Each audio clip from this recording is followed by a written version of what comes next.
आधार card update है महंगा ग्राहकों पॉकेट उपरे महंगा माड़ एणिकी आधार कार्ड अपडेट पाई देबाकू पड़िबो अधिक टंका तेबे ताहा केते कोन रहिछि एनी संपूर्ण अपडेट टी चलंतु देखिबा।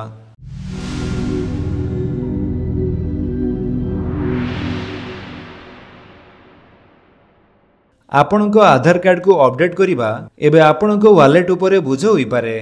भारतीय अनन्य परिचय प्राधिकरण बा UIDAI आधार संबंधी सेवा पाई शुल्क वृद्धि घोषणा करिछि। एही नूतन शुल्क 1 अक्टोबर 2025 रु लागू हेबो एवं 30 सेप्टेम्बर 2028 पर्यंत वैध रहिबो। परवर्ती हार चार्ट 1 अक्टोबर 2028 रु 30 सेप्टेम्बर 2031 पर्यंत लागू हेबो।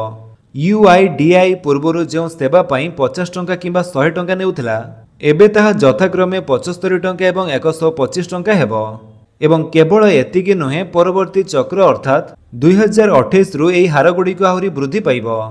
तेबे केउ सेवा गुड़िक महंगा होईछि आसंतु जानिबा। पूर्वरु जो अपडेट पाई 50 टंका खर्च हेउथिला ताहा एबे 75 टंका खर्च हेबो। एथिरे नाम ठिकाना मोबाइल नंबर एवं जन्म तारीख भली जनसंख्यागत सूचना अपडेट करिबा अंतर्भुक्त। बायोमेट्रिक अपडेट जेपरिक आंगुठी चिन्ह किंबा फोटो जहा पूर्वरु 100 मूल्यर थिला ताहा एबे 125 टंका खर्च हेबो। एही परिवर्तन 2025 रु 2028 मध्यरे कार्यकारी हेबो किंतु एही सेवा गुड़िक पई शुल्क 2028 रु 2031 मध्यरे आहुरी वृद्धि पाइबो। तेबे बायोमेट्रिक अपडेट रे किए लाभवान हेबे।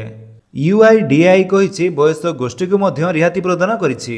5 रु 7 वर्ष बयस एवं 15 रु 17 वर्ष बयसर पिला बा किशोर मानक पई एककालीन बायोमेट्रिक अपडेट मागणा हेबो। एहा सहित 7 रु 15 वर्ष बयसर पिला मानक पई बायोमेट्रिक अपडेट फी 30 सेप्टेम्बर 2026 पर्यंत छाड़ करा जायछि। तथापि जदि जणे व्यक्ति अन्य कोनोसी बयसरे बायोमेट्रिक सूचना अपडेट करबाकू चाहंती तेबे तांकू 125 टंका 2025 रु 2028 पाई एवं तापरे 150 टंका 2028 रु 2031 पाई देबाकू पड़िबो। तो फ्रेंड्स ये थिला आपनको पई किछि अपडेट जदि आपनको अपडेट भल लागितले आपण वीडियो को लाइक कर दियंतु आपनको सांगन भितर शेयर करी जणांतु आ जदि आपण हम चैनल ए नुवा चैनल को सब्सक्राइब करी बेल आइकन दबाई ऑल नोटिफिकेशन कर दियंतु कि जेतों वीडियो अपलोड करिवे आपण देखि परिबे। Thank you for watching.